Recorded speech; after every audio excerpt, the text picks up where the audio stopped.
गाजावाजा करून लोकार्पण केलं, पण पुण्यावरून मुंबईला येणारी मिसिंग लिंकची मार्गिका बंद. 2-3 दिवसानंतर होणार सुरू, कारणही समोर. मुंबई पुणे एक्सप्रेस वेवरील खोपोली एक्झिट ते कुसगाव या भागात मिसिंग लिंक प्रकल्प उभारण्यात आला आहे. मुंबई पुणे मिसिंग लिंक या प्रकल्पामुळे घाटातील वाहतूक कोंडी मोठ्या प्रमाणावर कमी होऊन प्रवास अधिक वेगवान आणि सुरक्षित होणार असल्याचं सांगितलं जात आहे. मुंबई पुणे मिसिंग लिंकचा लोकार्पण सोहळा काल मोठ्या उत्साहात पार पडला. त्यानंतर आता सर्वत्र वाहतूक सुरळीत झाल्याचं दिसून येत आहे. मुंबईवरून पुण्याला जाणारी मिसिंग लिंकची लेन सुरू असून वाहतूक व्यवस्थित पार पडताना दिसते आहे. पण दुसरीकडे पुण्यावरून मुंबईला येणारी मिसिंग लिंकची लेन सध्या बंद असल्याचं समोर आलं आहे.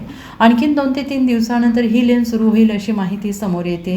मुंबई पुणे एक्सप्रेस हायवेवरील लोणावळा घाटातील मिसिंग लिंक काल सुरू झाली असली तरी अद्याप पुण्यावरून मुंबईकडे जाणारी वाहतूक बंद आहे. पुणे ते मुंबई जाणारी मार्गिका बंद असल्याने लोकांवर जुन्या मार्गाने जाण्याची वेळ प्रवाशांवर आलेली आहे. मिसिंग लिंकचा वापर करता येत नसल्याने वाहनधारक नाराज असल्याचं दिसून येत आहे. पुणे ते मुंबई मार्गिका बंद असल्याच्या सूचना वाहतूक पोलिसांकडून दिली जात आहे. या संदर्भात माहिती घेतलं असता अजून 2 ते 3 दिवस लागतील अशा प्रकारची माहिती प्रशासनाकडून देण्यात आलेली आहे. पुण्यावरून मुंबईकडे येणाऱ्या मार्गिकेवरील काही काम अद्याप बाकी आहे. त्यामुळे 2-3 दिवसानंतर पुण्यावरून मुंबईला जाणारी मिसिंग लिंक सुरू होईल अशी माहिती प्रशासनाकडून देण्यात आली आहे. Bureau report SBN Marathi Pune.